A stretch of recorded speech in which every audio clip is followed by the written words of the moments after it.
اب اس کا مسئلہ ہے کہ جنت میں جائے یا فرشتے جو جہنمیوں کو روح لے جاتے ہیں وہ چاہتے ہیں تو جہنم میں لے جائیں وہ جنت کے اسے ساتھیوں اللہ کے رسول صلی اللہ علیہ وسلم حدیث ایک مروی ہے علماء البانی سے حضرت ابن مسعود پر اس کو موقوف و صحیح قرار دیتے ہیں کہ جب اللہ تعالیٰ نے حکم دیا کہ اس کے نامہ اعمال کو تولو، ذرا سوچیں ساتھیوں، گناہ کبیرہ معمولی چیز نہیں ہے زنا، اور نماز کا چھوڑنا اس سے بھی بڑا گناہ ہے۔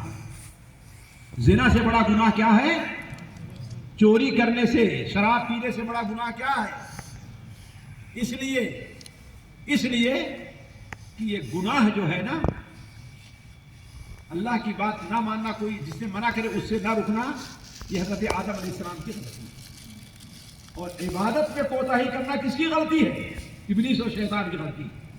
شیطان کی معافی نہیں ہوئی، حضرت آدم علیہ السلام کی معافی ہو گئی۔ تو نماز کا چھوڑ دینا یہ کیا ہے؟ اس سے بڑا گناہ ہے۔ تو جب اس کی عبادت کو تولا جانے لگا تو 60-70 سال کی عبادت جو نیکیاں تھیں وہ ہلکی ہو گئی، اور 7 دن کا زنا جو ہے وہ بھائی قریب تھا کہ وہ بندہ جہنم میں جائے، لیکن اللہ ارحم الراحمین ہے، اپنے مومن بندوں کیسے مدد کرتا ہے۔ اللہ تعالیٰ فرماتا ہے کہ اللہ کے بندوں، آخر مرنے سے پہلے اس نے ایک نیکی کی تھی، وہ کہاں گئی؟ وہ روٹی جو اس کو ملی تھی اس کا حق تھا، غریب تھا، اس نے کیا کیا ہے؟ اس کو دے دیا، کس کو؟ دوسرے کو دے دیا ہے، تو وہ کہاں گئی؟ وہ قصے میں ہے جب روٹی کو اس پلے میں رکھا گیا نیکیوں کو، تو نیکی پلہ بھاری ہو گیا، وہ جنت میں چلا گیا۔ تو حضرت ابو موسیٰ اشعری نے کیا کہا؟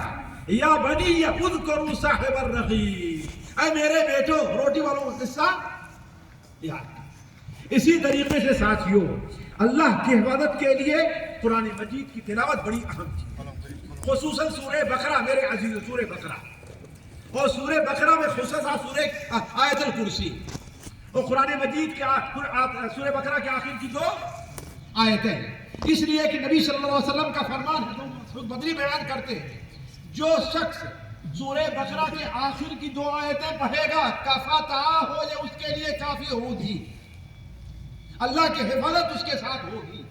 اور سورہ بقرہ کے آیت الکرسی، وہ آپ نے دیکھا ہوگا شیطان سے کیسے اس کی حفاظت ہے، حضرت ابو ہریرہ کا واقعہ ذرا یاد کریں آپ، ہے کہ نہیں؟ تو قرآن مجید کی جو تلاوت ہے یہ بھی بندے کو حفاظت کرتی ہے۔ اسی طریقے سے اللہ تبارک و تعالیٰ کا ذکر اور دعا کرنا، دعا جو ہے اللہ تعالیٰ بندے سے دعا کرتا رہے، اگر دعا کے اندر سچا ہے تو اللہ تعالیٰ اس کو بیکار نہیں۔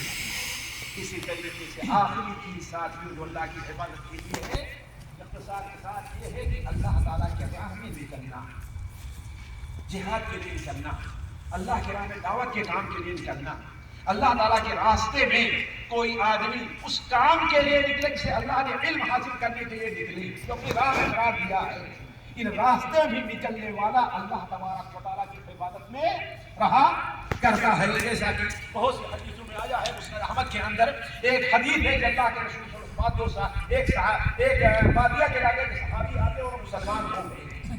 مسلمان ہونے کے بعد آپ ان کے ساتھ چلتے رہے اور کہے رہے، دیکھو یہ کیا دیکھ رہے ہو نا، جائے بوڑھی عورت رہتی ہے، وہ سودا کی چوپ چاپ رہی، کہا یہ بوڑھی عورت ایک بار مجاہدین کے ساتھ نکلی تو اس کی بکریاں تھیں، 6 یا 7 بکریاں تھیں یا 12 بکریاں تھیں، وہ چور آئے لے گئے اور اس کا سود کاٹنے کا تھا وہ بھی لے گئے۔ جب وہ واپس آئی اپنے گھر پر بکریاں نہیں پاتی، سود کاٹنے کا چرخہ نہیں پاتی، تو آپ صلی اللہ علیہ وسلم نے کہا کہ اللہ سے یہ دعا کرنے لگی کہ اے اللہ تو نے یہ ضمانت دی ہے کہ تیرے راستے میں جو نکلے گا تو اس کی حفاظت کرے گا، میں کچھ نہیں چاہتی، مجھے میری بکریاں چاہیے، میرا چرخہ چاہیے۔ وہ اللہ تعالیٰ سے دعا کرتی رہی، روتی رہی۔ کہا دوسرے دن اس کی بکریاں صرف 12 تھی اور 24 بکریاں اسی گھر پر آئی کھڑی اور اس کا چرخہ بھی واپس آ جائے۔ تو جو اللہ تعالیٰ کے راستے میں نکلے، اللہ کے لیے اپنے آپ کو وقف کر دے، اللہ کی دین کی خدمت کے لیے، اللہ تعالیٰ اس کی حفاظت کرتا ہے۔ اللہ تعالیٰ سے دعا ہے اللہ تعالیٰ ہماری آپ کی حفاظت فرمائے، اللہ تعالیٰ ہمیں اس عمل کی توفیق دے کہ اللہ تعالیٰ اس سے ہماری حفاظت، ہماری اولاد کی حفاظت، ہمارے مال کی، ہماری جان کی، ہمارے ایمان کی حفاظت۔ سبحانک اللہم و بحمدک، اشہد ان لا الہ الا انت، استغفرک و اتوب الیک۔